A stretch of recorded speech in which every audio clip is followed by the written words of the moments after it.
From the National Newsroom of the Canadian Press, I'm Jason White.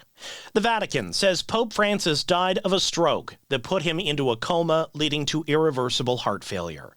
As ABC's Aaron Katersky reports, the Vatican also says the Pope decreed he will be buried in St. Mary Major Basilica in a simple underground tomb. We would expect tens of thousands of people from all over the world to come and pay tribute to Pope Francis, the first pope from outside of Europe in 1,300 years. And so that may draw an entirely new generation of Catholics to bid him farewell. Easter Monday Mass at St. Michael's Cathedral in Toronto was dedicated to the late Pope Francis. Attendee Marian Reyes says she was devastated to learn the Pope had died, since he seemed to be doing better after his recent illness. He's always a very good Pope, and we really very sad that it happened. It was a big shock. The Pope's most lasting impact in Canada will likely be his apology for the Catholic Church's role in residential schools, which he delivered on Canadian soil in 2022, as well as to a group of First Nations leaders at the Vatican.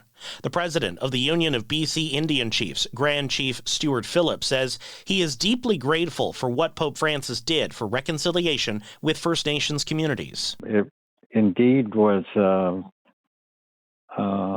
iconic moment in history when First Nations leaders went to the Vatican to hear firsthand the Pope's apologies. So he'll always be remembered for that.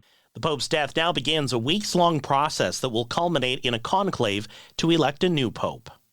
The main federal party leaders began the final week of the election campaign, making promises on health care and housing. Liberal leader Mark Carney says a Liberal government will commit $4 billion for provinces to build more hospitals and clinics.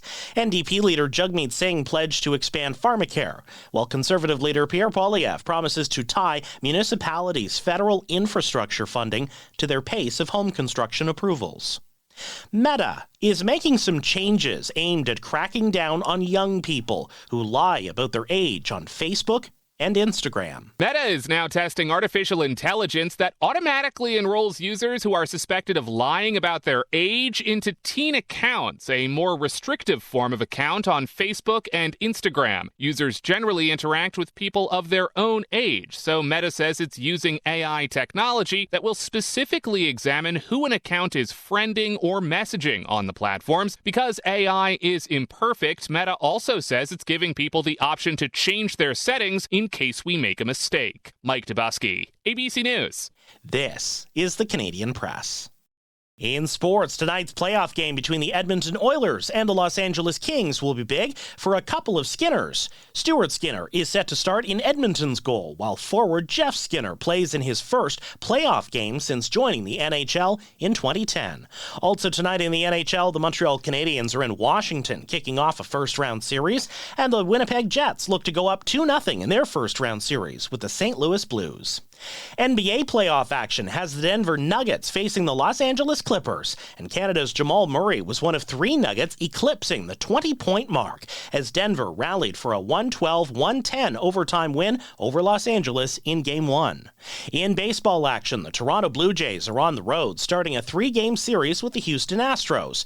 Toronto is coming off a split of a 6-game homestand and enters the series 2 games behind the New York Yankees for top spot in the American League East.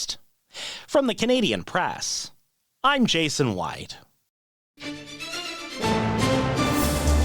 Thanks for listening. Don't forget to follow and subscribe. For more of today's top stories, visit thecanadianpressnews.ca.